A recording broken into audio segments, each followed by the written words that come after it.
रामटेक तालुक्यातील मनसरमध्ये धक्कादायक घटना घडलेली आहे। श्रीकृष्ण मंदिर तलावात 26 वर्षीय तरुणाचा मृतदेह आढळला। बेपत्ता झालेला तरुणाचा शोध अखेर मृत्यूत संपला।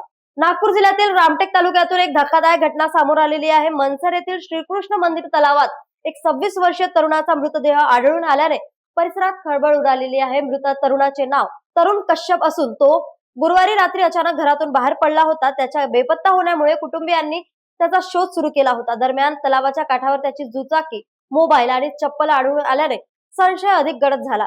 या घटनेची माहिती मिळताच रामटेक पोलीस घटनास्थळी दाखल झाले। शुक्रवारी सकाळपासून स्थानिक नागरिकांनी शोध मोहीम सुरू केली। अखेर सायंकाळी सुमारे 5 वाजताच्या दरम्यान तलावातून मृतदेह बाहेर काढण्यात आला। पोलीस निरीक्षक अरविंद कुमार कतलाम आणि पीएसआय हरिश्चंद्र मोरे यांनी घटनास्थळी पंचनामा करून मृतदेह शवविच्छेदनासाठी रामटेक उपजिल्हा रुग्णालयात पाठवलेला आहे। सध्या पोलिसांनी आकस्मिक मृत्यूची नोंद केली असून मृत्यूचे नेमके कारण अद्यापही स्पष्ट झालेले नाही।